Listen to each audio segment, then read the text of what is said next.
The airplane cabin had gone silent. Every passenger turned their head as the rich, designer-dressed family stood up, voices sharp, fingers pointing, refusing to sit in their seats. "Excuse me? There must be a mistake," the mother snapped, her voice dripping with arrogance. "We paid for business class, not to sit next to that." Her eyes landed on a boy no older than 12, a black kid, sitting quietly by the window with his headphones on, unaware that he was about to become the target of humiliation. The father added, "This isn't acceptable. Move him. We will not sit next to people like that." The boy froze. His name was Jordan. 12 years old, alone. His mother had booked him on this flight to visit family in London. He wasn't bothering anyone. He was just sitting there, staring out the window, clutching his backpack like it was his shield. But to the Marshalls, an arrogant, wealthy family dripping in designer clothes, he wasn't just a kid. He was something they believed was beneath them. The flight attendants tried to keep calm. "Sir, ma'am, these are your seats. The boy has a valid ticket. He has every right to be here." Mrs. Marshall's face twisted with disdain. "Don't talk back to us. Do you have any idea how much we paid for these seats? You can't just put people like this next to us. We didn't spend thousands of dollars to be shoved into this situation." The teenage daughter snickered, her manicured nails tapping on her phone. "Can't you just put him in economy? That's where he belongs." Passengers around them shifted uncomfortably. A businessman raised his eyebrows. A woman frowned. Some people shook their heads, but no one spoke up. "Not yet." Mr. Marshall's voice grew louder. "This is business class. This is not for charity cases. Call your supervisor. Fix this. Now." Jordan finally pulled off his headphones.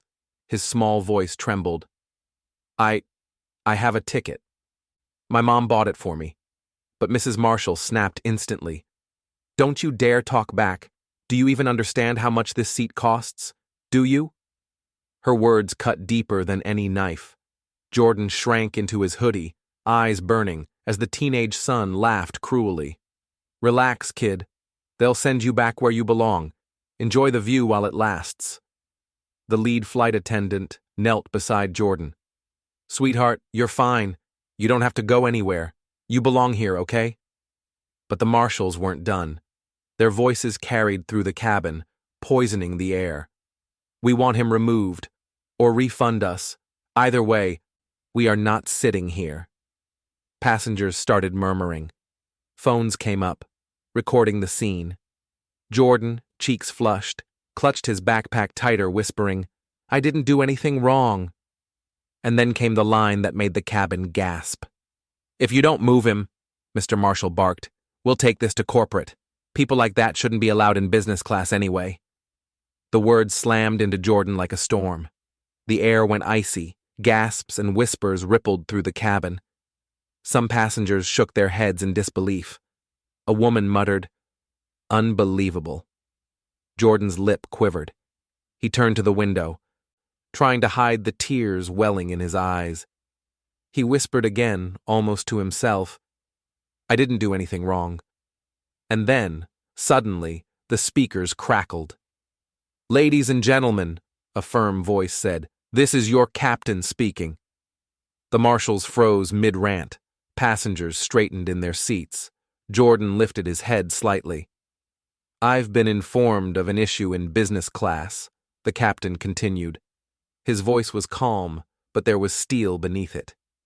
"It seems there's some confusion regarding one of our passengers." Every head turned toward Jordan. The captain went on. "That young man is traveling under my personal arrangement. He is the guest of honor on this flight, and anyone who has a problem with him is welcome to disembark now." The silence that followed was thunderous. Passengers glanced at one another, eyes wide. The Marshalls' mouths hung open. But the captain wasn't done. "For those unaware," he said, voice firm, deliberate, "that boy is Jordan Carter. Yes, the Carters, son of global philanthropists, billionaires, and owners of one of the largest corporations in the world. He is not only welcome in business class, he could buy the entire airline if he wished." The cabin went dead silent. Mrs. Marshall's face drained of color. Mr. Marshall stammered, We didn't realize. The teenage daughter hid her face behind her phone. The son sank into his seat, wishing he could disappear. But Jordan sat up straighter. His eyes were still wet, but now they were steady. He didn't speak. He didn't need to.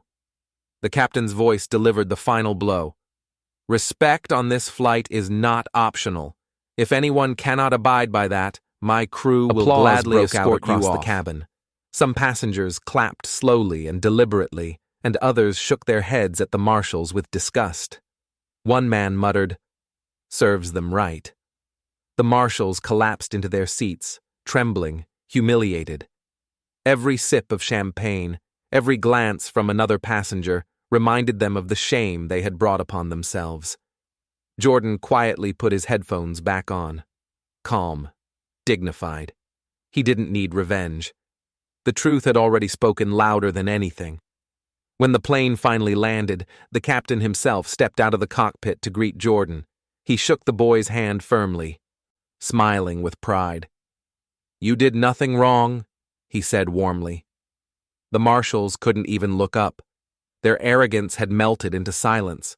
Their designer clothes and wealthy sneers couldn't save them from the weight of their own humiliation. And as Jordan walked off that plane, passengers parted for him. Some smiled, some nodded. A few even whispered, "Good for him." Because in the end, it wasn't money or luxury that won. It wasn't arrogance or power. It was dignity. Never judge someone by their appearance, because the person you look down on may be standing far, far above you.